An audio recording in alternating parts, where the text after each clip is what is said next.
Bab 496, Transformasi menuju kehebatan. Simu bangun pagi-pagi keesokan harinya. Setelah istirahat semalam, ia merasa segar kembali, dan pikiran serta tubuhnya pulih sepenuhnya. Ia berdiri, keluar dari gua, dan tiba di aula rumah utama di luar. Ada seseorang yang berdiri di pintu aula. Ia adalah pelayan bernama Cui Huan. Melihat Simu keluar, wanita itu menghampirinya. Guru, semua tempat spiritual di dalam gua telah diatur. Apakah Anda ingin pergi dan memeriksanya? Tanya Cui Huan dengan ekspresi dingin. Tunggu sebentar, ada yang ingin saya tanyakan. Simu berpikir sejenak dan berkata, Guru, silakan bertanya, kata Cui Huan. Apakah Anda tahu bagaimana para murid lama di sekte ini mengelola gua? Tanya Simu. Melapor kepada Master Mansion, tempat tinggal gua yang dialokasikan sekte untuk para muridnya semuanya adalah harta karun urat spiritual terbaik. Hal ini terutama berlaku untuk tempat tinggal gua para murid senior dan senior yang telah lama menempati tempat ini, di mana urat spiritualnya memiliki kualitas yang menakjubkan. Para murid veteran biasanya menanam herba spiritual dan herba obat di tempat-tempat ini, atau memelihara binatang buas dan serangga spiritual, dan menjualnya kepada sekte atau murid lain dengan imbalan batu spiritual. Sekte tidak peduli dengan hal-hal ini, dan semua hasil panen dapat disimpan oleh para murid sendiri, kata Cui Huan. Oh, ada hal yang baik. Apakah pemilik sebelumnya dari tempat tinggal gua ini melakukan hal yang sama? Simu mengangguk dan bertanya lagi. Ya, kata Cui Huan tanpa ekspresi. Jadi, herba spiritual dan bahan obat apa yang dia tanam? Apakah kau punya daftarnya? Tanya Simu. Cui Huan tampak siap. Ia mengeluarkan selembar giok dan menyerahkannya kepada Simu. Simu mengambilnya dan menyalurkan indera spiritualnya ke dalamnya. Di dalamnya terdapat beberapa herba spiritual.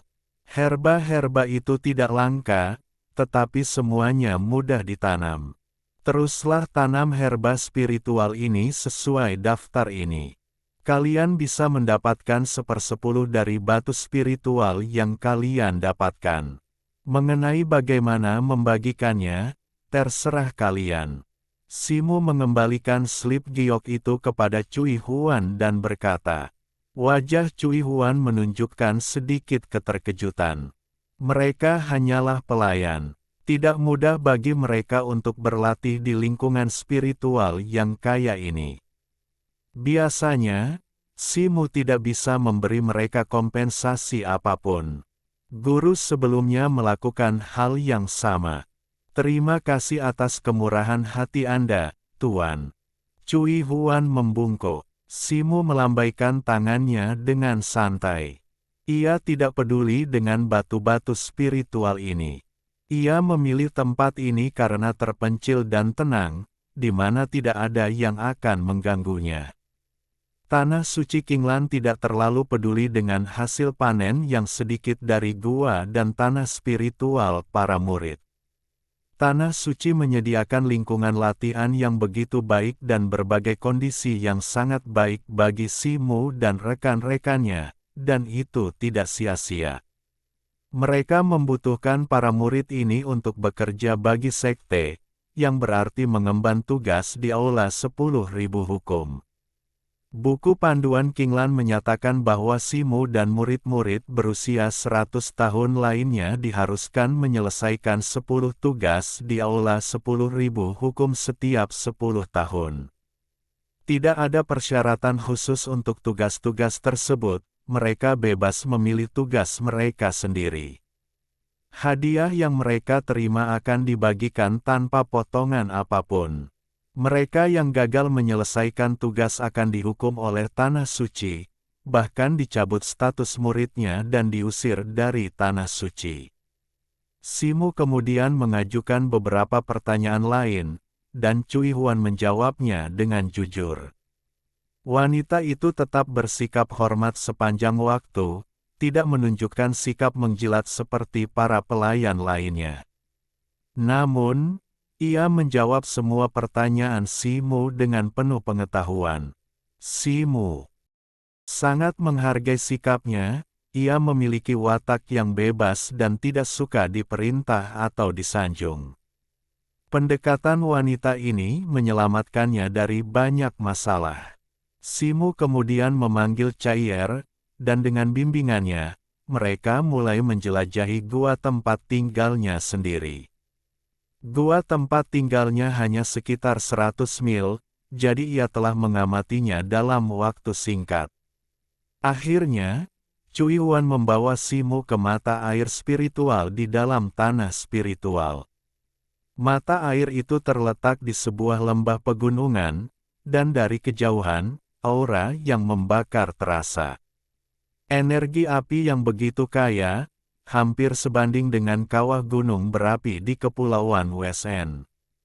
Seru Caier, wajah Simu berseri-seri karena kegembiraan. Ia memilih lokasi ini sebagian karena mata air yang berasal dari api, dan tampaknya ia telah membuat pilihan yang tepat. Ia bergerak, menuruni lembah. Kabut merah berputar-putar di seluruh lembah, dan dinding gunung juga berubah menjadi merah tua. Seluruh lembah, beserta puncak-puncak di sekitarnya, kosong melompong.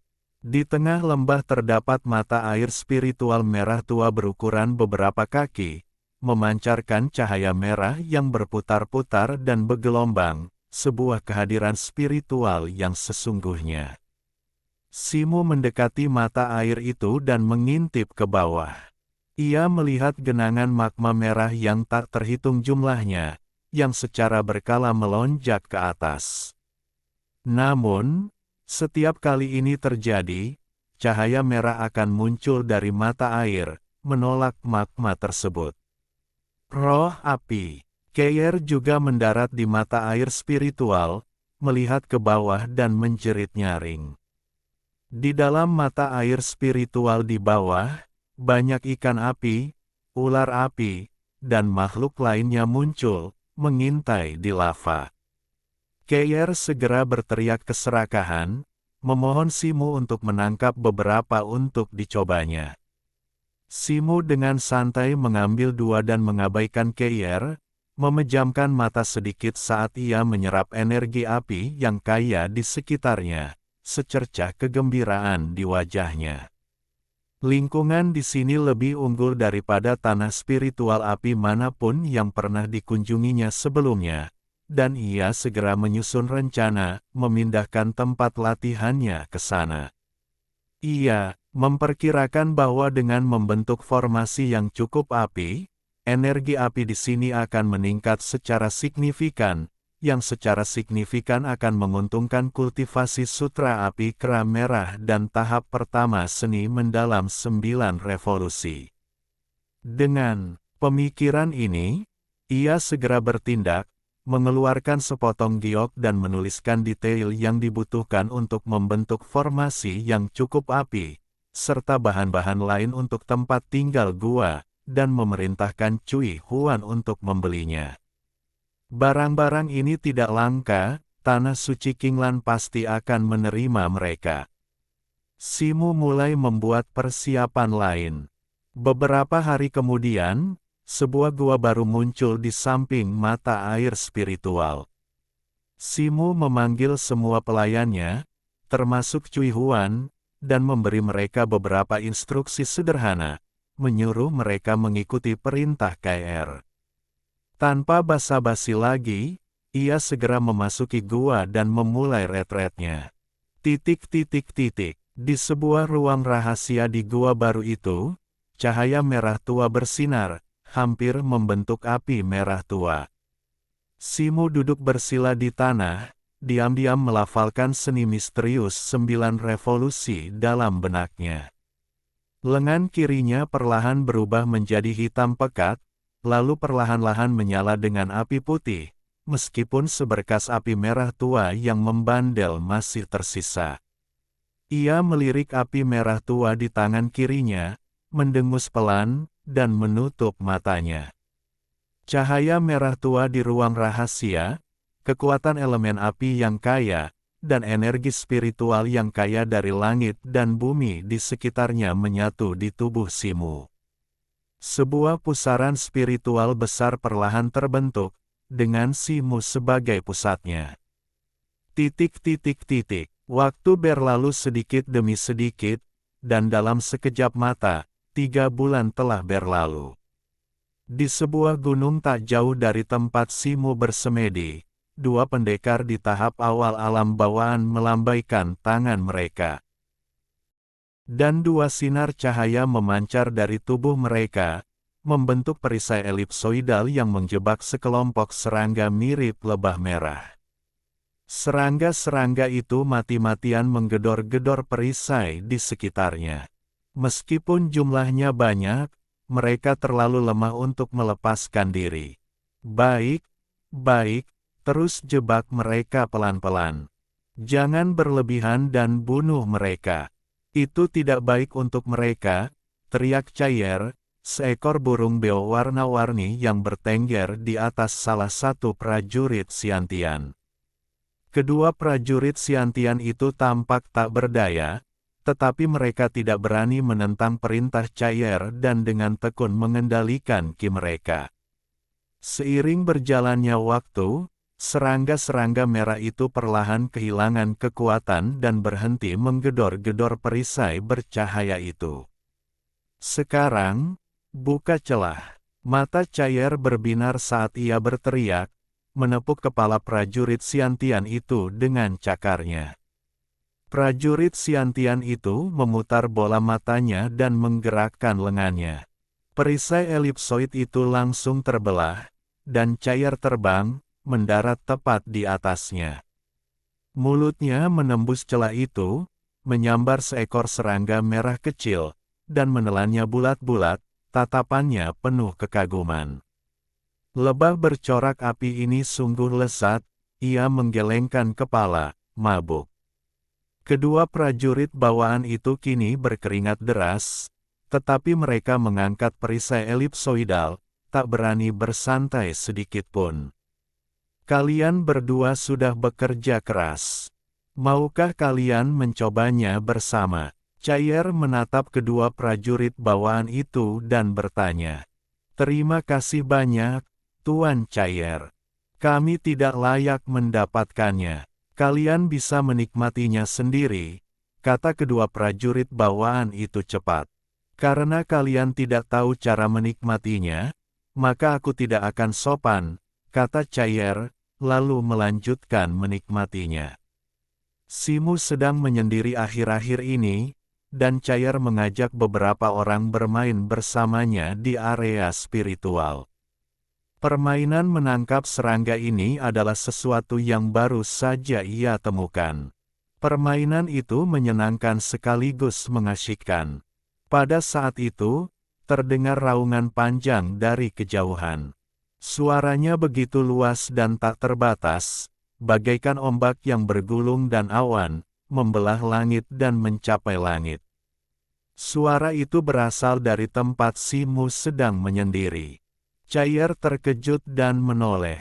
Ia melihat pilar cahaya merah tua yang besar menjulang dari tempat persembunyian Simu, melesat ke angkasa. Awan di dekatnya surut, dan gelombang energi sejati yang dahsyat memancar dari pilar merah tua itu.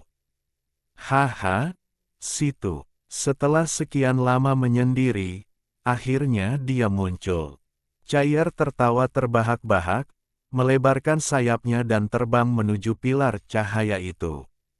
Ekspresi kedua prajurit bawaan itu berubah drastis saat mereka menatap pilar cahaya yang jauh. Energi sejati di tangan mereka menghilang, dan lebah-lebah berpola api yang terperangkap memanfaatkan kesempatan itu untuk terbang, tetapi mereka tidak menghiraukannya. Para pelayan lain di Gua Simu menyaksikan fenomena tak biasa ini, menghentikan pekerjaan mereka dan berbalik menatap pilar cahaya itu. Cui Huan, yang sedang merawat herba spiritual di tanah spiritual, berhenti sejenak saat ia melihat pilar cahaya besar menjulang di kejauhan. Matanya sedikit berkedip, pikirannya tak menentu. Pilar cahaya merah tua itu bertahan selama 1/4 jam penuh sebelum menghilang. Seketika, kilatan cahaya hijau muncul di atas mata air spiritual, dan sesosok berjubah hijau muncul. Itu adalah Simu. Cahaya merah samar terpancar darinya, matanya terpejam, wajahnya berseri-seri, bagaikan patung Buddha.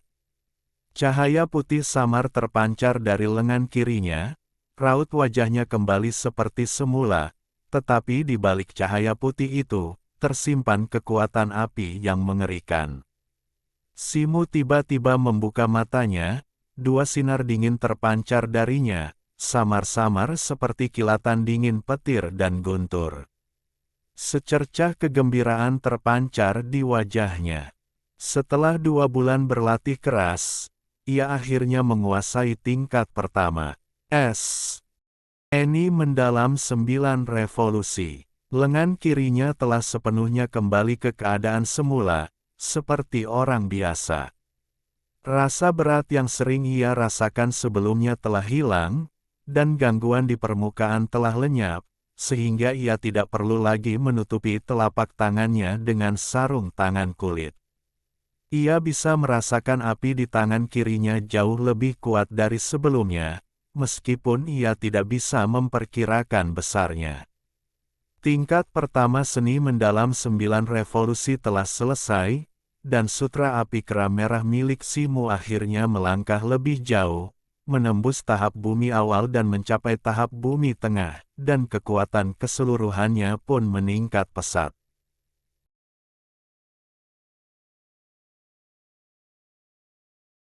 Bab 497, Kepuasan Besar. Simu melirik lengan kirinya, sebuah pikiran berkecamuk. Dengan suara mendesing, di belakangnya, semburan api meletus, dan sepasang sayap merah tua muncul. Kemudian, hamparan api putih yang luas berputar dari lengan kirinya, mengubah sayap merah tua yang sebelumnya berputar menjadi api putih yang mengepul. Dalam sekejap, sayap-sayap itu mengembang dan memanjang beberapa kali, menjadi jauh lebih luas dari sebelumnya. Dengan satu kepakan sayap putih besar ini, wujudnya berubah menjadi aliran cahaya putih, melesat ke kejauhan.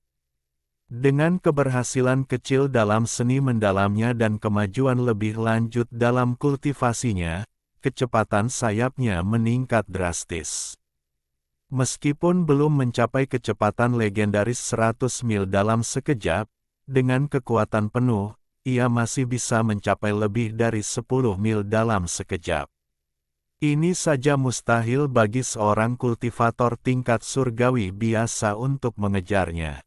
Beberapa tarikan napas kemudian, Simu mendarat di pegunungan terpencil di tepi tanah spiritual gua tempat tinggalnya, sayapnya terlipat dan mengembang.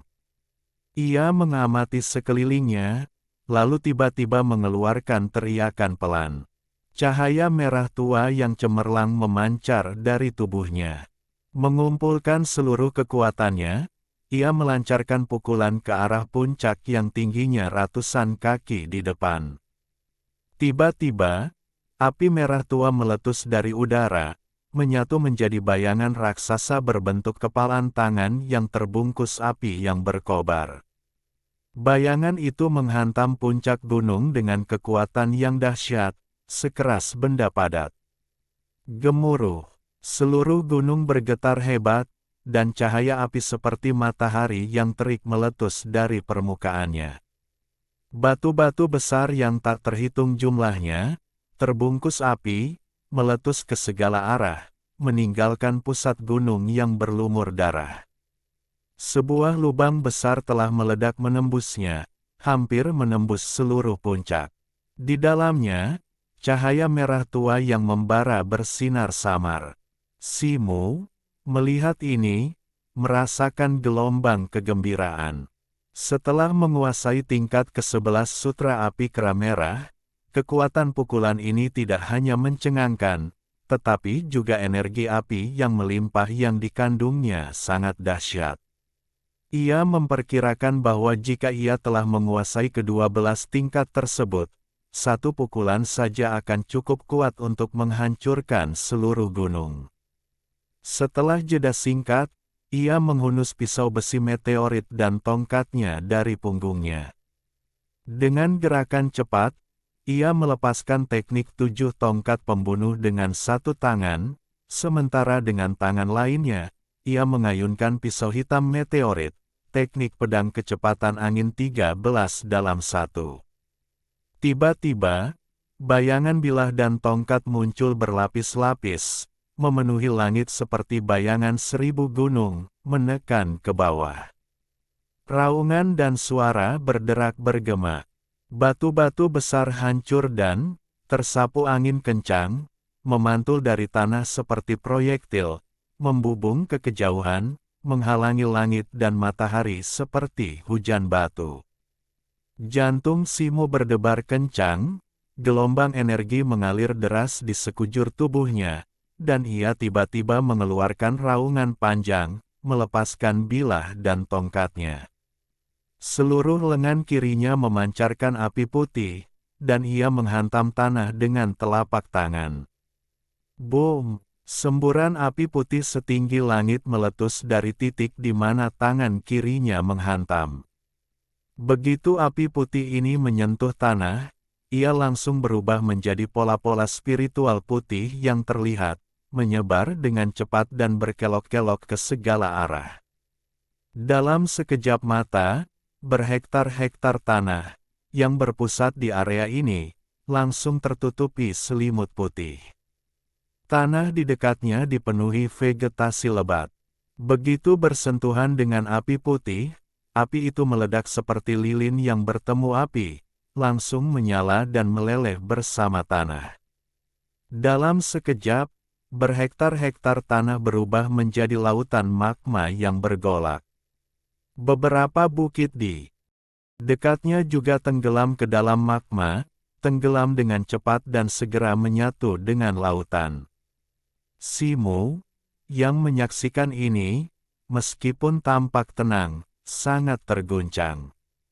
Setelah menguasai tingkat pertama seni mendalam 9 revolusi, api putih dari lengan kirinya telah meningkat pesat, tetapi ia tidak menyangka akan mencapai tingkat ini. Ia telah menyimpan sebagian kekuatan dalam serangan ini, jika ia menggunakan seluruh kekuatannya, api itu akan menembus kerak bumi. Dengan jentikan tangannya, api putih Simu langsung mereda, dan lautan magma di tanah perlahan memadat, berubah menjadi lapisan batu hitam. Tiba-tiba, ekspresinya sedikit berubah, dan ia mengangkat pisau hitam meteorit di tangan kanannya. Tepat saat ia menyerang, ujung pisau hitam meteorit itu secara tidak sengaja ternoda oleh gumpalan api putih, dan kini sedikit meleleh. Api putih itu luar biasa kuat. Gumamnya, menatap pisau hitam meteorit itu. Segera, ia menggelengkan kepala dan menyarungkan kembali pisau dan tongkat itu ke punggungnya. Meskipun kekuatan putaran tangan kirinya luar biasa, ia harus sangat berhati-hati saat menggunakannya di masa mendatang. Lagi pula, kera tua berjubah hijau di tongkat pembalik langit pernah berkata bahwa jika tongkat itu hancur, lampu jiwa yang ditinggalkan oleh Patriark Kera Putih di Tanah Suci Qinglan akan padam. Pasti banyak orang di Tanah Suci Qinglan yang tertarik dengan seni mendalam 9 revolusi. Jika sedikit saja bocor, itu akan menjadi bencana. Simu memikirkan hal ini, dan sebuah rencana muncul di benaknya. Ia segera melepaskan mobil terbang bersayap hijau, yang berubah menjadi seberkas cahaya hijau dan terbang menuju rumah besar itu. Saat ia mendekati rumah besar itu, tiba-tiba terdengar keributan dan suara dari sana. Simu, yang berada di atas kereta terbang, melihat kilatan cahaya keemasan di matanya saat ia melihat lebih dari selusin pria berpakaian hitam mengelilingi para pelayan dan pelayan rumahnya. Mereka menunjuk dan berbicara, sikap mereka agak arogan. Sementara amarah terukir di alis para pelayan dan pelayan, ketakutan juga terpancar di mata mereka, seolah-olah mereka tidak berani berbicara. Namun, Qi Feng menggunakan tubuhnya yang tinggi dan tegap untuk melindungi orang-orang itu sebaik mungkin. Topi bundar kecilnya miring, dan ekspresinya sama muramnya. Simu sedikit mengernyit saat kereta terbang bersayap hijau melaju kencang, melayang di atas gua tempat tinggalnya.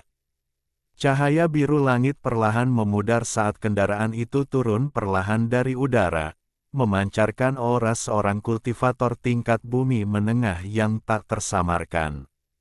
Kehadirannya langsung menarik perhatian semua orang yang hadir. Para pria berpakaian hitam yang arogan dan suka memerintah itu, setelah melihat pakaian Simu dan merasakan auranya, langsung mengenali identitasnya dan terdiam. Melihat Simu kembali, para pelayan dan pengiring istana bersorak gembira dan bergegas membungkuk. "Apa yang terjadi?" tanya Simu dingin, sambil mendekat. Saat ia mendekat, ia memperhatikan bahwa para pria itu, meskipun berpakaian hitam, berpakaian dengan gaya yang sama dengan para pelayannya sendiri. Tatapan mereka sedikit mengelak, seolah-olah mereka takut. Hanya sang pemimpin, seorang alien berkepala macan tutul bertubuh manusia, yang berhasil membusungkan dada dan tidak menundukkan kepala. "Tuan, sebenarnya, orang-orang ini mengatakan Cui Huan berutang besar kepada mereka, dan jika mereka tidak dapat membayarnya, mereka akan membawanya pergi secara paksa," jawab Qi Feng, sambil membetulkan topi bundarnya dengan tangan gemuknya. Simu mengerutkan kening dan melihat sekeliling. Cui Huan tidak ada di antara kerumunan, dan bahkan Keyer pun tidak yakin kemana ia pergi. "Di mana Keyer?" tanya Simu. "Hah, Keyer baru saja di sini, kok bisa hilang dalam sekejap mata?" Qi Feng melihat sekeliling sambil menggaruk kepalanya yang gemuk. Simu tak kuasa menahan tawa. Ia mengerti bahwa Keyer mungkin telah melihat situasi ini sebagai hal yang buruk dan telah menyelinap pergi. Ia berhenti mengganggu Qi Feng dan berbalik ke arah orang-orang berpakaian hitam. Melihat Simu mendekat, mereka langsung mundur beberapa langkah, menjaga jarak darinya. "Siapa kalian, dan apa yang membawa kalian ke guaku?" tanya Simu, raut wajahnya dingin. Para pria itu, dengan sedikit keraguan di wajah mereka, ragu sejenak sebelum akhirnya melangkah maju, dipimpin oleh alien berkepala macan tutul. Mereka membungkuk dan berbicara tanpa rasa hormat. "Tuan, saya Zhao Sanbao, dan kami adalah pelayan kepala istana Zhao Chenlei. Cui Huan, pelayan Anda, berutang budi yang sangat besar kepada tuan kami. Seperti kata pepatah, seorang putra membayar utang ayahnya. Sekarang setelah kami tahu dia ada di rumah Anda, kami tidak punya pilihan selain datang dan mencarinya." Petik 2. Karena Cui Huan telah menjual dirinya kepada saya sebagai pelayan, dia tidak lagi memiliki hubungan dengan orang tua kandungnya, dan tentu saja, utang Anda tidak lagi kepada mereka. Sekarang, keluarlah dari tanah spiritual saya, kata Simu acuh tak acuh.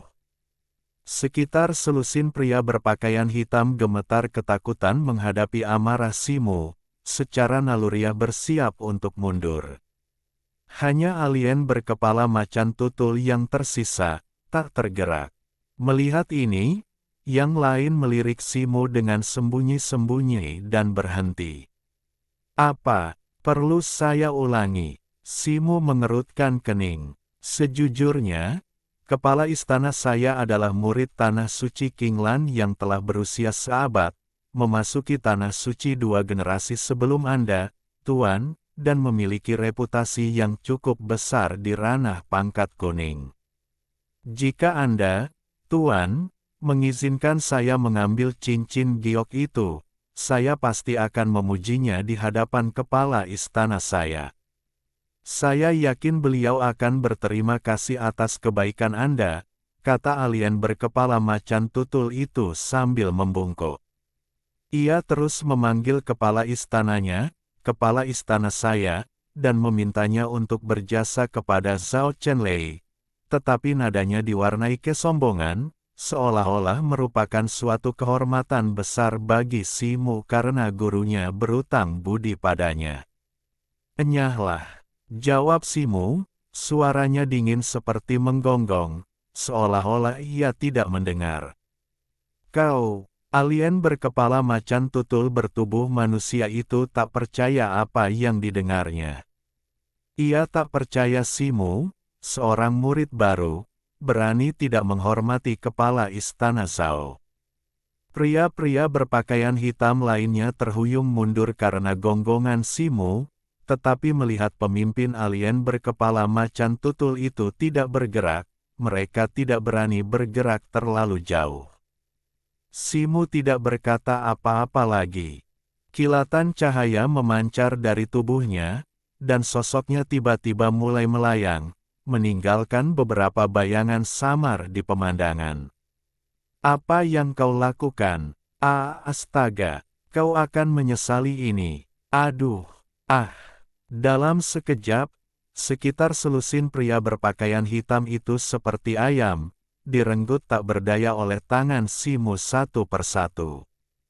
Ia kemudian melemparkan mereka dengan kuat, membuat mereka terpental di udara dalam lintasan parabola sebelum mendarat dengan keras puluhan kaki jauhnya, disertai jeritan kesakitan.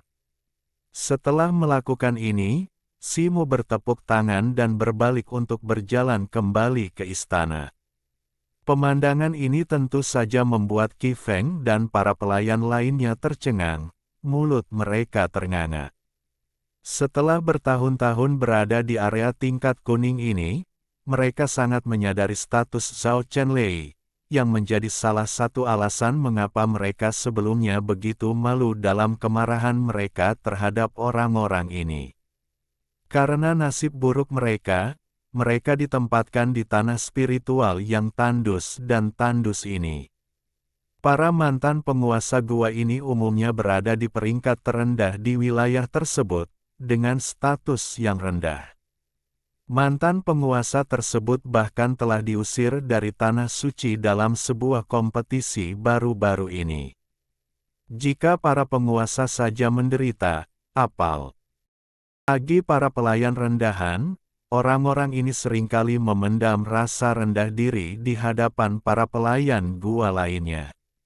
Lagi pula, di area ini, status seorang penguasa secara langsung menentukan status para pelayan, dan praktik perundungan sudah menjadi hal yang lumrah. Hari ini, mereka tidak menyangka tuan manusia yang rendah hati ini begitu berani dan arogan. Demi seorang pelayan yang baru saja mereka kenal, mereka tanpa pikir panjang mengusir pelayan Zhao Chenlei, membuatnya kehilangan rasa hormat sama sekali. Adegan ini memungkinkan orang-orang tersebut melampiaskan kekesalan mereka, dan selain tidak hanya memuaskan, adegan ini juga membangkitkan emosi yang kompleks dan tak terlukiskan. Bab 498, Senjata dan Token Spiritual. Kirim Cui Huan untuk menemuiku di ruang rahasia di gunung belakang. Simo berjalan lurus melewati mereka, meninggalkan kata-kata itu tanpa menoleh, menyadarkan para pengurus yang sedang termenung. Ya, Qi Fei segera menjawab. Simu kembali ke ruang rahasia yang terletak di lereng bukit yang rendah dan duduk bersila di atas bantal di dalamnya. Ia menggulung lengan bajunya dan melihat lengan kirinya. Sebuah pikiran terbesit di benaknya, dan api menyala dari lengannya. Tak lama kemudian, gua yang tadinya dingin menjadi gersang. Simu tersenyum puas dan memadamkan api dari lengannya. Tok, tok, tok. Saat itu, beberapa ketukan terdengar di luar pintu batu. Masuk, kata Simu, menurunkan lengan bajunya dan bangkit untuk duduk di kursi batu. Begitu selesai berbicara, Cui Huan, mengenakan seragam pelayan hijau, mendorong pintu batu dan masuk dengan langkah santai. Kepala istana, Cui Huan membungkuk sedikit, wajahnya menunjukkan ekspresi hormat untuk pertama kalinya saat ia membungkuk kepada Simu. Benarkah yang mereka katakan? Tanya Simu langsung, tanpa bertele-tele.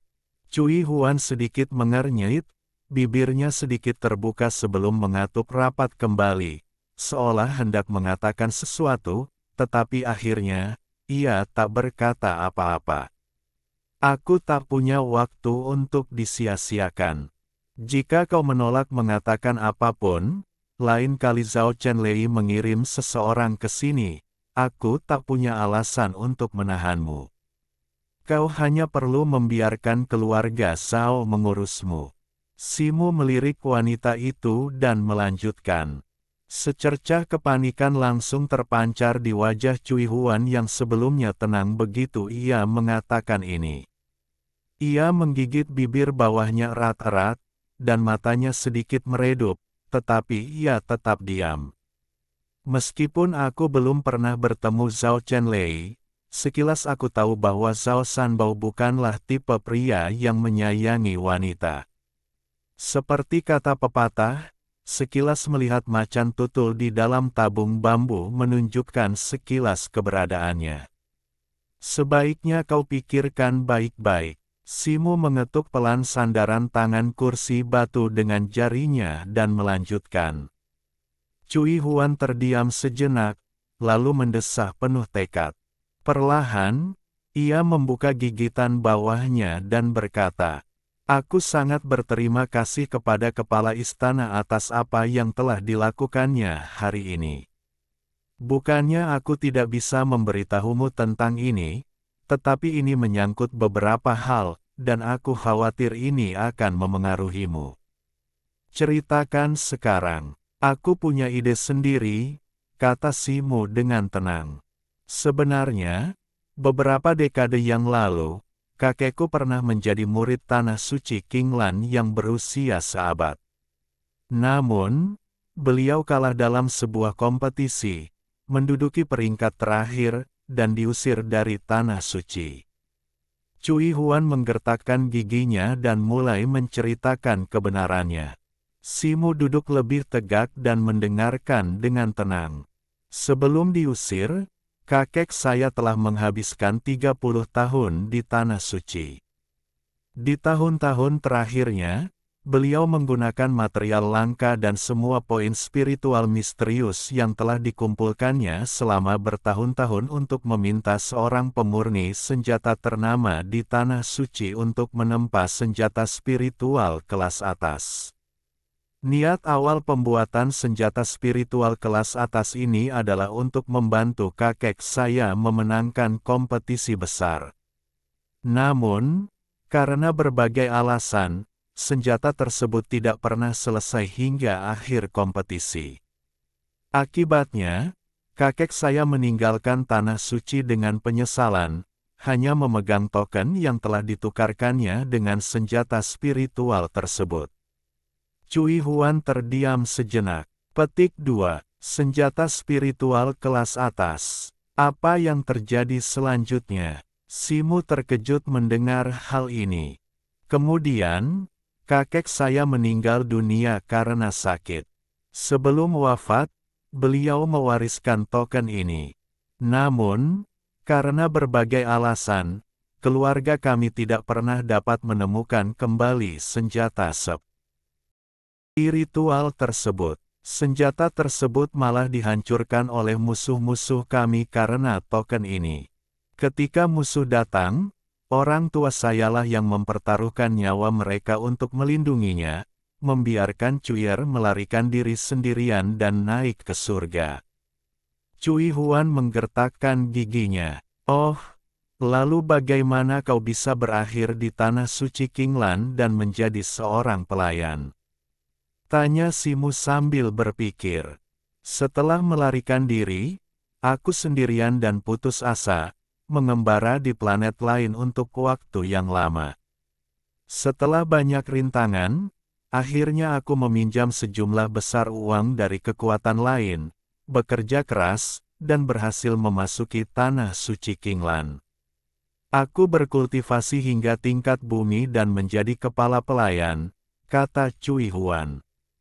Apakah kau mencoba menggunakan kesempatan ini untuk menukar senjata spiritual tingkat tinggi itu? Simu meliriknya dan bertanya. Memang, seluruh klanku mati karenanya. Jika aku tidak mengambilnya kembali, bagaimana aku bisa menghadapi arwah klanku yang hilang, orang tuaku, dan kakekku? Cui Huan mengatakan ini, merasa sedikit bersemangat. Petik 2. Tetapi kemudian saya menyadari bahwa terlepas dari segala upaya saya untuk bergabung dengan Tanah Suci, saya hanyalah seorang pelayan rendahan di lantai pertama, bahkan tidak memenuhi syarat untuk memasuki Menara Xuanling. Bagaimana mungkin saya bisa menghubungi ahli pemurnian yang telah menempa senjata spiritual itu? Dalam kerinduan saya untuk menemukan ahli pemurnian itu, saya secara tidak sengaja membocorkan rahasia, dan orang lain mengetahuinya. Ekspresi wanita itu menjadi gelap saat itu. Jadi Zhao Chenlei ingin membawamu pergi dengan imbalan senjata spiritual itu, dengan imbalan token itu. Simu terdiam sejenak sebelum bertanya. Ya, Zhao Chenlei mendapatkan berita itu dari tempat lain dan mengirim seseorang untuk mengambil alih semua utang saya. Kemudian, dia terus mengirim orang ke rumah saya untuk mengancam saya, menuntut saya untuk menyerahkan token itu. Akhir-akhir ini, mereka semakin agresif. Saya tidak berani lagi meninggalkan rumah, takut mereka akan menculik saya, kata Cui Huan. Meskipun senjata spiritual kelas atas itu berharga, itu tidak sepenting keselamatanmu sendiri, bukan? Mengapa kamu begitu keras kepala? Mengapa tidak menyerahkannya saja? Simu terdiam sejenak sebelum berbicara perlahan. Sebenarnya, setelah pencarian berulang kali yang sia-sia terhadap master senjata, aku sudah lama putus asa untuk mendapatkan kembali senjata spiritual itu dan awalnya berencana untuk menyerahkan token itu demi menghindari bencana. Tapi siapa sangka, setelah diselidiki, Zhao Chenlei ternyata berhubungan erat dengan keluarga musuh yang telah memusnahkan seluruh keluargaku. Dia tidak hanya ingin mendapatkan senjata spiritualku, tetapi juga ingin menangkap orang-orangku untuk digunakan sebagai tungku kultivasi. Cui Huan menggertakkan giginya dan berkata dengan getir. Begitu, tapi sekarang setelah semuanya begini, apa rencanamu? Apa kau akan membiarkanku memprovokasi musuh yang kuat agar kau bisa melindungiku seumur hidupku? Simu sedikit mengernyit, dan setelah beberapa saat, ia menjadi dingin. Cui Huan tidak langsung menjawab kata-kata Simu, melainkan menundukkan kepalanya. Kedua tangannya terkepal erat, seolah-olah ia terjebak dalam keputusan yang sulit dan sangat ragu-ragu. Melihat ini, Simu tidak mendesaknya, melainkan hanya menunggu dengan tenang. Waktu terus berlalu, dan setelah 1/4 jam penuh, Cui Huan tiba-tiba mengangkat kepalanya dan menggertakkan gigi, berkata, Jika kepala istana dapat membantuku, aku bersedia menukar senjata spiritual ini dengan tanda kesetiaanku. Oh, bagaimana kau ingin aku membantumu? Tanya Simu tanpa komitmen. Zhao Chenlei memasuki tanah suci Qinglan 2 tahun sebelum kepala istana. Tentu saja, aku tidak akan memaksanya untuk berkonfrontasi langsung. Aku hanya berharap kepala istana dapat memberiku perlindungan agar aku tidak ditangkap, kata Cui Huan. Hanya itu, mata Simu sedikit menyipit. Selama 10 tahun. Setelah 10 tahun, aku berharap kepala istana akan bertindak sebagai penjaminku dan mengizinkanku untuk berpartisipasi dalam seleksi tanah suci Qinglan berikutnya. Nasibku akan menjadi milikku sendiri, dan kepala istana tidak akan ikut campur, jawab Cui Huan tegas. Jadi kau ingin menjadi murid Qinglan dengan usahamu sendiri.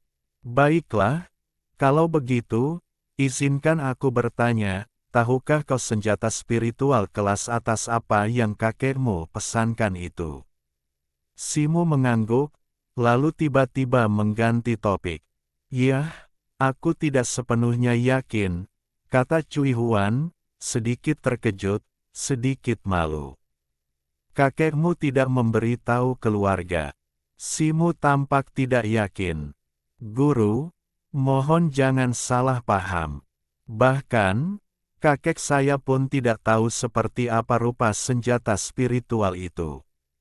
Konon, ahli pemurni saat itu menemukan bahwa material yang diberikan kakek saya sangat istimewa, sehingga beliau mengadopsi metode pengecoran baru agar senjata spiritual tersebut memberikan efek terkuatnya.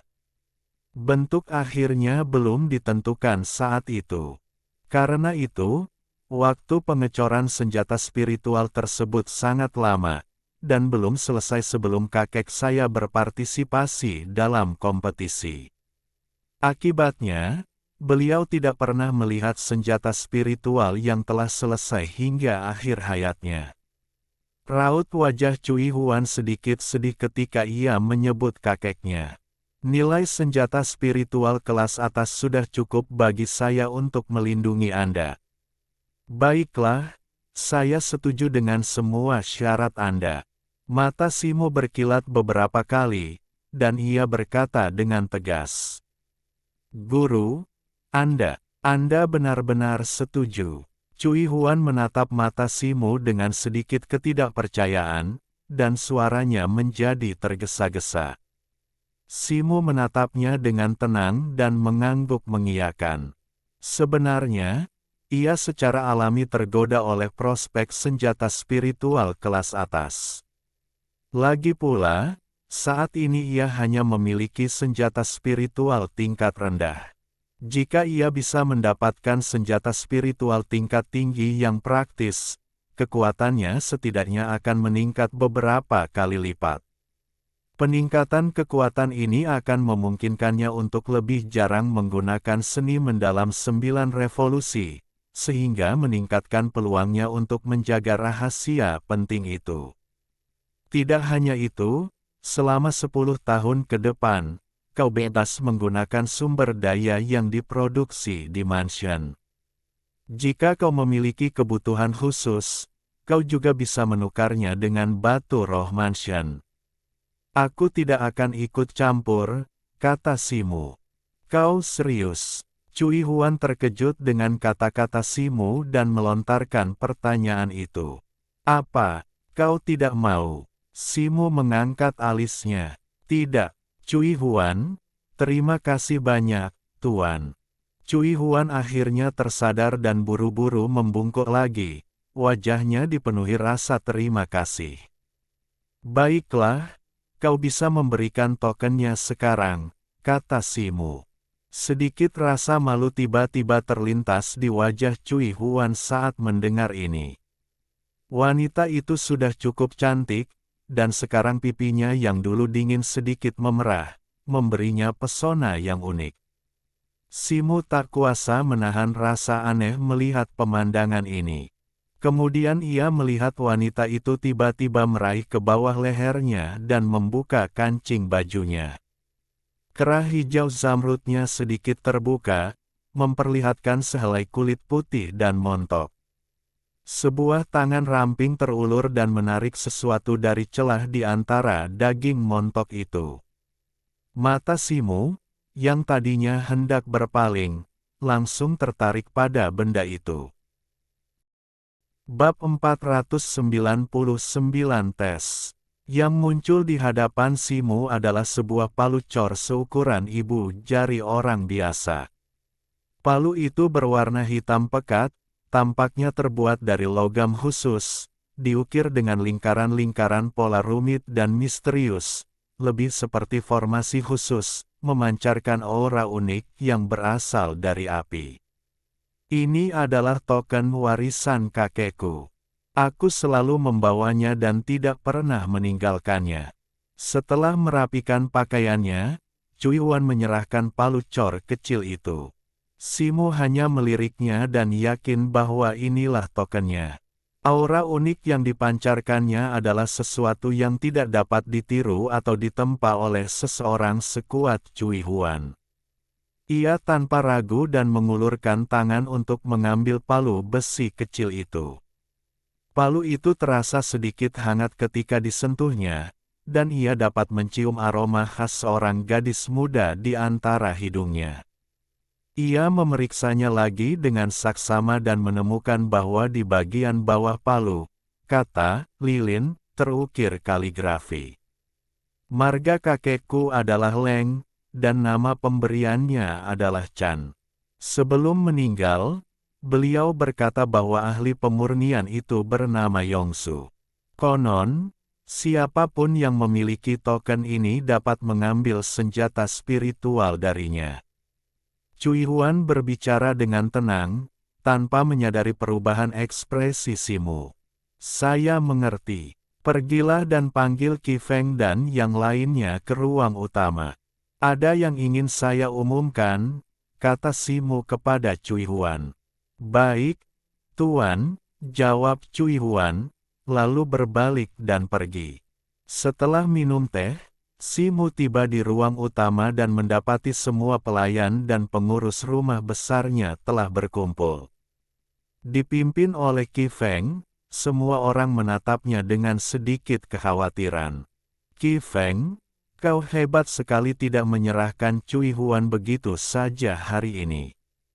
Tatapan Simu menyapu kelompok itu, akhirnya tertuju pada Qi Feng. Kita semua adalah pelayan tuan rumah. Tanpa perintahnya, kita tidak akan pernah berani menyingkirkan siapapun di rumah besar ini, kata Qi Feng, sambil melambaikan tangannya dengan cepat. Bagus sekali. Mulai sekarang, tak seorang pun boleh mengeluarkan pelayan dari gua suci ini tanpa izinku. Dan, Qi Feng, perintahkan agar Cui Huan diberi ruang khusus yang tenang untuk berkultivasi, mulai besok. Ia tak lagi diwajibkan menangani tugas-tugas rutin di istana, perintah Simu. Baik, kepala istana, Qi Feng dan yang lainnya terkejut mendengar ini, tetapi mereka langsung menjawab. Beberapa pelayan dan pengurus lainnya tak kuasa menahan diri untuk melirik Cui Huan. Beberapa yang lebih berani bahkan melirik Simu dan Cui Huan, diam-diam mengamati mereka. Simu menyadari kecurigaan mereka, tetapi ia tak repot-repot menjelaskan. Setelah memberi perintah, ia melambaikan tangan dan berbalik menuju ruang rahasia di gunung belakang. Di tengah perjalanan, sesosok mungil menukik turun dari udara dan mendarat dengan anggun di bahu Simu. Kau tahu caranya kembali sekarang, kata Simu tanpa henti. Situ, ini sungguh tidak adil. Orang-orang itu sangat ganas. Aku takut Qi Feng dan yang lainnya akan terluka, jadi aku bergegas mencarimu, tapi aku tidak menyangka kau akan kembali, gumam Cair. Baiklah, berhenti menjelaskan. Aku tidak menyalahkanmu. Lagi pula, kau tidak bisa mengalahkan mereka, kata Simu sambil tersenyum bodoh. Situ, sepertinya kau mendapatkan banyak manfaat dari retretmu kali ini. Kekuatanmu meningkat pesat, kata Cair. Lumayan, lingkungan di sini bagus, cocok untuk latihan, kata Simu. Jadi, apa kau akan menjalankan beberapa misi?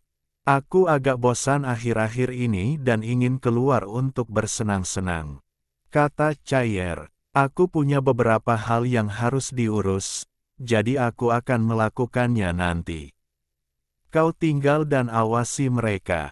Jika orang-orang itu datang lagi, beritahu aku. Simu melirik pintu ruang rahasia tak jauh dari sana dan memberinya instruksi ini. Oke, Cair setuju dengan agak lesu, melebah.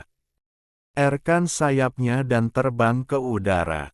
Setelah menutup pintu ruang rahasia, Simu duduk di atas tikar dan mengeluarkan palu besi kecil, menggosoknya dengan lembut di tangannya dan memainkannya. Ia berencana untuk kembali kepada Master Yongzu dalam waktu dekat untuk menukarnya dengan senjata spiritual kelas atas. Tiba-tiba, alisnya terangkat, dan ia tak bisa berhenti memikirkan tongkat pembalik langit yang tersembunyi di lautan kesadarannya. Sejak tiba di bintang suci timur, ia sibuk dengan ujian dan kultivasi, dan sudah lama tidak mempelajarinya. Dengan pikiran ini, cincin penyimpanan di tangan Simu bersinar, dan ia menyimpan palu cor itu. Kemudian, ia menutup mata dan membenamkan kesadarannya di lautan kesadarannya. Di atas lautan kesadarannya, sebuah tongkat miniatur emas kecil yang halus melayang dengan tenang, seperti biasa. Rune rumit pada tongkat emas itu bersinar dengan lingkaran cahaya keemasan yang samar, berkelap-kelip dan berkilauan, tampak cukup lembut. Simu familiar dengan pemandangan ini. Selama 3 tahun perjalanannya ke bintang suci timur, ia telah mengamati dan menjelajahi senjata suci ini berkali-kali di dalam lautan kesadarannya. Meskipun ia telah memperoleh pemahaman yang mendalam tentang artefak ini dan telah membangun koneksi spiritual tertentu, ia entah bagaimana tetap sulit dipahami, tidak dapat menemukan teknik kultivasi tingkat kedua dan ketiga yang terkandung dalam tongkat pembalik langit, seperti yang pernah disebutkan oleh kera tua berjubah hijau. Di dalam lautan kesadarannya, roh Simu berubah menjadi sosok emas kecil, perlahan melangkah menuju tongkat emas yang berdiri di tengah lautan kesadarannya. Mendekat, sosok itu mengamatinya sebelum tiba-tiba menggerakkan tangannya seperti roda. Aliran kesadaran spiritual berubah menjadi benang-benang halus, memanjang dari telapak tangannya dan membungkus tongkat emas lapis demi lapis. Saat benang-benang itu semakin padat, pola-pola jimat di permukaan tongkat emas mulai bersinar, berkedip-kedip berirama dan bergetar.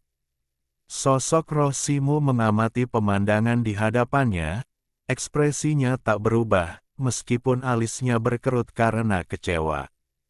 Ia telah menyaksikan pemandangan ini beberapa kali selama 3 tahun terakhir.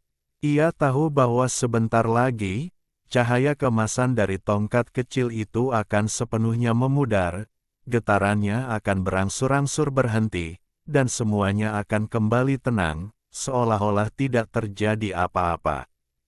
Simu menghela napas dan bersiap meninggalkan lautan kesadarannya. Namun, pada saat itu, sesuatu yang tak terduga terjadi. Cahaya dari tongkat emas itu tidak memudar seperti yang diharapkan. Sebaliknya, ia mulai mengalir cepat searah jarum jam, membentuk pusaran emas dalam sekejap mata di pusatnya. Roh Simu terkejut oleh hal ini, menatap tajam ke pemandangan di hadapannya. Pusaran emas itu berputar semakin cepat, dan di pusatnya, sebuah bayangan abu-abu muncul, seolah-olah kabut abu-abu perlahan memancar darinya dan menyebar keluar. Pikiran Simo tergerak, tetapi sebelum ia sempat bereaksi, pandangannya kabur. Kemudian, sebuah daya tarik yang kuat memancar dari pusaran itu, dengan cepat menyelimuti seluruh dirinya. Ia merasakan sensasi pusing, lalu penglihatannya menghitam, dan ia kehilangan kesadaran. Ketika ia tersadar kembali dan melihat pemandangan di hadapannya, ia linglung. Yang tampak di hadapannya hanyalah ruang abu-abu berkabut, dan di sekelilingnya, kabut abu-abu yang berputar perlahan. Kabut abu-abu itu tampaknya tidak terlalu tebal, tetapi tidak hanya mengaburkan pandangannya tetapi juga memerangkap kesadarannya, mencegahnya menjangkau lebih jauh. Simo hanya ingat bahwa sosok kecil yang diubah oleh roh primordialnya itu tampaknya tersedot ke dalam tongkat pembalik langit, lalu kehilangan kesadaran, tanpa mengetahui apapun. Mungkinkah ini tongkat pembalik langit? Simo bertanya-tanya, berdiri dan melirik tangannya. Tepat saat ia sedang melamun, sebuah suara lembut tiba-tiba terdengar dari depan. Simo mendongak dan melihat kabut abu-abu di hadapannya tiba-tiba melonjak dan berputar dengan cepat, dan setelah beberapa saat, kabut itu memadat menjadi dinding kabut. Di atas dinding ini, muncul karakter-karakter yang tersusun rapi dan umum di wilayah Bintang Miang. Simo terkejut, dan saat ia melihat sekeliling, sebuah kesadaran tiba-tiba muncul. Ia memang telah tiba di suatu ruang di dalam tongkat pembalik langit, dan semua karakter di hadapannya ini diam-diam ditinggalkan oleh leluhur kera putih, merekam taruhan yang ia buat dengan seseorang. Menurut deskripsi, jika orang tersebut dapat menyelesaikan ujian yang ditinggalkan oleh Patriark Kera Putih di dalam tongkat pembalik langit, mereka akan mendapatkan formula rahasia untuk tingkat kedua seni mendalam 9 revolusi, yang tersembunyi di dalam tongkat tersebut. Ruang berkabut abu-abu ini dan teks di dinding berkabut jelas mewakili semacam batasan, yang hanya dipicu ketika kondisi tertentu terpenuhi. Selama 3 tahun terakhir, ia belum berhasil memicu batasan dan memasuki ruang ini. Kemampuannya untuk masuk pada percobaan pertama ini kemungkinan besar karena ia telah menyelesaikan tingkat pertama seni mendalam 9 revolusi. Namun, melihat batasan-batasan ini sekarang membuat Simo semakin bingung. Menurut deskripsi, ruang terbatas ini seharusnya langsung lenyap begitu dipicu, terlepas dari apakah taruhannya terpenuhi atau tidak. Namun, fakta bahwa ruang terbatas ini masih ada dan dapat dipicu lagi sungguh aneh. Mungkinkah orang yang bertaruh dengan Patriark, entah mengapa, menghindari memasuki ruang ini sebelumnya? Simo memikirkannya, tetapi tampaknya mustahil. Jika Patriark Kera Putih telah memasang taruhan untuk orang ini, bagaimana mungkin ia tidak masuk? Ia menggaruk kepalanya. Karena tak mampu memahaminya, ia tak ingin berlarut-larut. Bagaimanapun, fakta bahwa batasan itu belum hilang adalah hal yang baik baginya, karena memberinya kesempatan untuk mendapatkan teknik kultivasi tingkat kedua.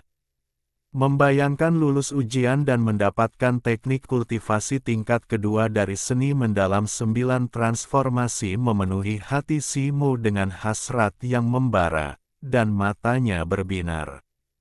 Saat Simo merenungkan hal ini, dinding kabut di hadapannya tiba-tiba runtuh, tampak diambang kehancuran. Dalam sekejap mata, dinding kabut itu menghilang menjadi awan kabut, dan tulisan-tulisan kabut abu-abu di dalamnya pun ikut menghilang. Awan kabut itu dengan cepat surut, jatuh dan terjun ke lautan kabut abu-abu yang lebih luas dan tebal di belakangnya.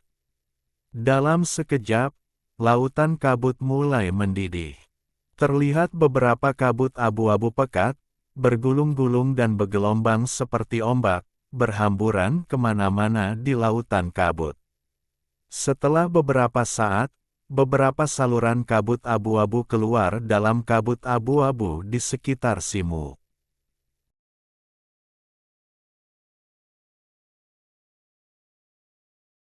Bab 500, Labirin Tak Berujung. Simu melihat sekeliling, jantungnya berdebar kencang. Dengan dirinya di tengah, 8 lorong tiba-tiba muncul dalam kabut abu-abu di sekelilingnya. Masing-masing lorong memiliki dinding abu-abu yang menjulang tinggi di kedua sisinya, dengan bagian tengah berwarna abu-abu yang cekung. Setelah diamati lebih dekat, setiap lorong ini, dari pintu masuknya, tampak identik satu sama lain, sebuah pemandangan yang agak menakutkan. Simu memfokuskan pandangannya, dan mengarahkan indera spiritualnya ke salah satu lorong. Namun, setelah menembus kurang dari 30 cm, inderanya menabrak dinding lunak. Meskipun tidak menunjukkan tanda-tanda kerusakan, dinding itu tidak dapat bergerak sedikit pun. Melihat ini, Simu terkekeh getir.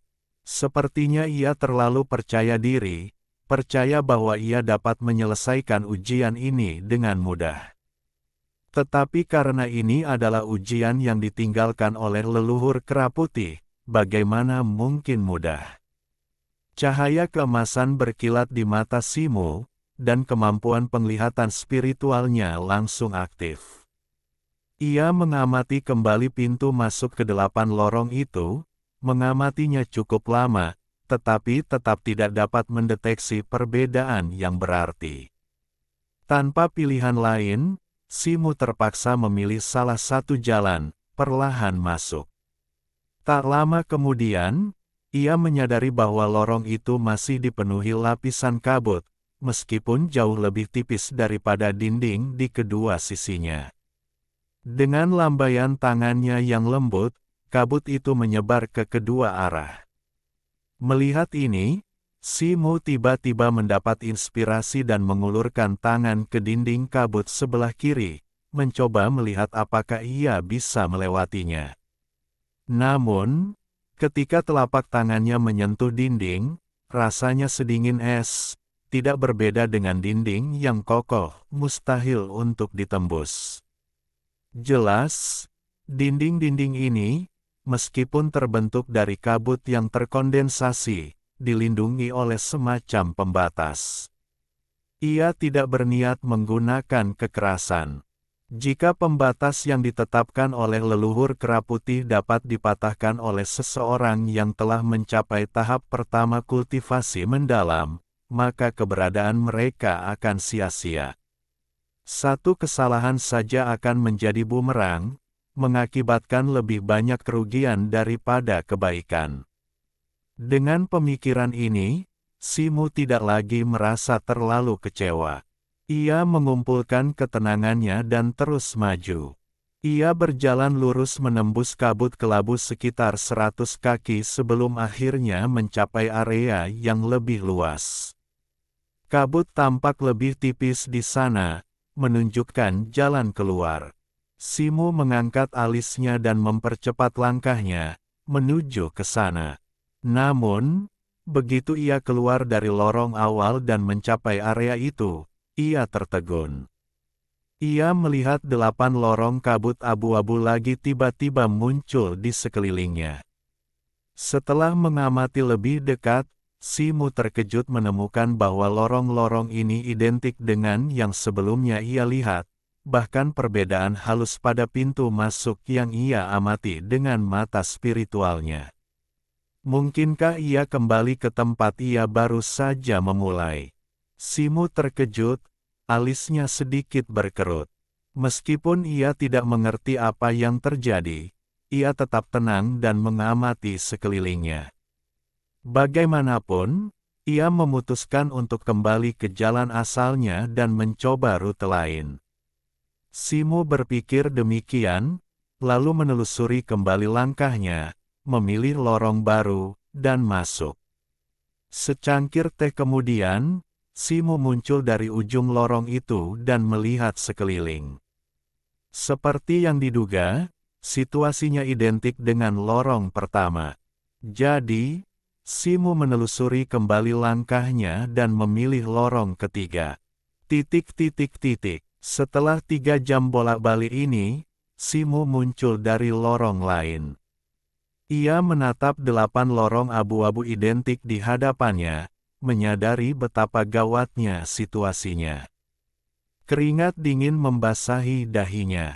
Ia telah mencoba ke-8 lorong dari titik asal, lalu 7 lorong berikutnya, hanya untuk menyadari bahwa kemanapun ia pergi, ia tetap menemui situasi yang sama seperti di titik A. 8 lorong identik. Saat ini, ia merasa seolah terjebak dalam siklus aneh, jiwanya tertahan di tempat yang sama, tak mampu lepas. Sekalipun ia kembali ke titik asal, ia tetap tak akan bisa meninggalkan ruang ini. Ekspresinya berubah. Lagi pula, ada batas waktu bagi jiwa untuk meninggalkan tubuh. Jika terlalu lama pergi, vitalitas di dalamnya perlahan akan terkuras dan terkuras. Pada akhirnya, sekalipun jiwa lolos, ia tak akan bisa lagi terhubung kembali dengan tubuh, yang akan menjadi bencana. Memikirkan hal ini, ia tak kuasa menahan penyesalan karena terlalu percaya diri memasuki tempat ini dengan mudah. Setelah beberapa saat, Simo mendesah pelan, ekspresinya kembali tegas. Tak ada gunanya menyesal sekarang. Satu-satunya jalannya ke depan adalah lulus ujian ini. Lagi pula, jika ia tidak mendapatkan teknik tingkat kedua, kemungkinan besar ia akan binasa. Sesaat kemudian, ia kembali mengikuti ingatannya, kembali ke titik awal. Ia mengamati 8 lorong di depannya dan memilih yang paling kiri. Karena tidak dapat menemukan jalan yang benar, ia memutuskan untuk mengikuti metodenya yang paling primitif dan mencoba semuanya, menolak untuk percaya bahwa ia tidak akan menemukan yang tepat. Dalam sekejap mata, lebih dari setengah bulan telah berlalu. Simo berdiri di lorong kelabu, wajahnya muram. Selama 2 minggu terakhir, ia, dengan ketekunan yang luar biasa, mencoba jalan demi jalan, mencoba tak kurang dari 10.000 rute berbeda, bahkan memetakannya. Namun sia-sia, ia masih belum menemukan pola sedikit pun di lorong-lorong labirin, dan ia terus berputar-putar. Setiap kali ia keluar dari sebuah lorong, ia disambut oleh 7 lorong identik lainnya. Sementara itu, Simo sedang menyendiri di luar kamar rahasianya. Chair berjongkok malas di balik pohon besar di luar, matanya menyipit, tampak agak mengantuk. Suara langkah kaki membangunkan Chair, tersentak bangun, dan ia mendongak. Seorang pria jangkung parubaya, montok bak bola, mengenakan topi bundar, mendekat. Ia adalah Qi Feng, sang pengurus. "Hei, apa yang kau lakukan di sini?" tanya Chair, menukik turun dari atap. "Tuan Kai, ini hampir akhir bulan, dan saya ingin melaporkan sesuatu tentang tanah spiritual kepada tuan rumah. Bisakah Anda memberitahu saya?" kata Qi Feng, membungkuk kepada Chair. Sejak Leng Chuihuan mengasingkan diri untuk berkultivasi, Qi Feng telah menjadi kepala para pengurus. "Oh, apakah ini sesuatu yang serius?" tanya Chair. "Tidak juga. Beberapa herba spiritual yang ditanam di tanah spiritual sudah hampir matang, jadi saya ingin meminta petunjuk kepada tuan rumah tentang cara menanganinya," kata Qi Feng. "Situ akhir-akhir ini menyendiri, jadi kau bisa memutuskan sendiri hal-hal sepele ini," kata Chair dengan tidak sabar. Qi Feng menyadari bahwa Keir tampak sedang tidak enak badan, jadi ia segera setuju dan pergi. Setelah mengusir Qi Feng, Keir terbang ke atap lagi dan mendarat. Ia melirik pintu gua yang tertutup, merasa agak tertekan. Sejak Simu retret lebih dari 10 hari yang lalu, koneksi spiritualnya dengan dirinya tiba-tiba terputus-putus. Pesan-pesannya tak didengar, tanpa respons sama sekali. Hal ini belum pernah terjadi sebelumnya. Selama 3 bulan retretnya di mata air roh, Simu setidaknya telah menanggapinya. Namun kini, tak ada kabar sama sekali, membuatnya sangat khawatir bahwa sesuatu telah terjadi padanya. Di labirin terlarang tongkat pembalik langit, Simu telah kembali ke titik awalnya. Ia duduk bersila di tanah, menatap 8 lorong di hadapannya, diam dan merenung, seolah sedang merenungkan sesuatu. Ia kini telah sepenuhnya tenang. Berbagai upaya telah meyakinkannya bahwa kekerasan dan pengembaraan acak tak akan membuahkan hasil. Ia telah berjalan selama hampir 20 hari, dan waktu terus berjalan. Ia harus memahami rahasia labirin ini. Simu memejamkan mata, mengingat kembali setiap pertemuan yang ia temui beberapa hari terakhir. Lorong-lorong itu, medan yang terus berubah, seakan tergambar oleh garis-garis yang tak terhitung jumlahnya di benaknya, membentuk pola yang rumit. 1/4 jam kemudian, Simu tiba-tiba membuka matanya, wajahnya berseri-seri karena kegembiraan. Matanya berkilat keemasan saat ia mengamati 8 lorong di hadapannya, dengan cepat mendarat di lorong kedua di sebelah kiri.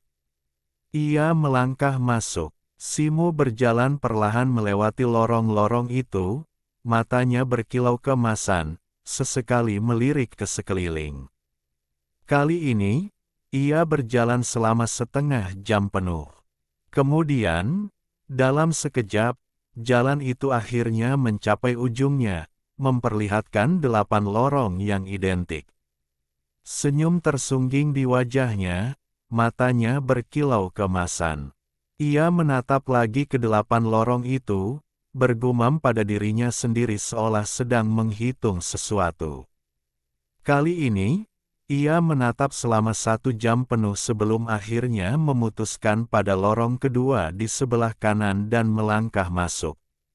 Saat ia melangkah masuk, tatapannya menyapu lorong itu, luapan kegembiraan memenuhi hatinya. Ia menarik napas dalam-dalam dan melanjutkan langkahnya. 1/4 jam kemudian, ia mencapai ujung lorong lagi, dan 8 lorong spasial muncul di hadapannya. Mata Simu berkilat keemasan, dan ia melenturkan serta merentangkan jari-jarinya, menghitung, bergumam pada dirinya sendiri. Ia tetap berada di depan lorong itu lebih lama lagi, dan butuh sekitar 2 jam sebelum ia membuat pilihan dan melangkah masuk. Pada saat ini, ia melangkah maju dengan senyum tipis penuh percaya diri di wajahnya.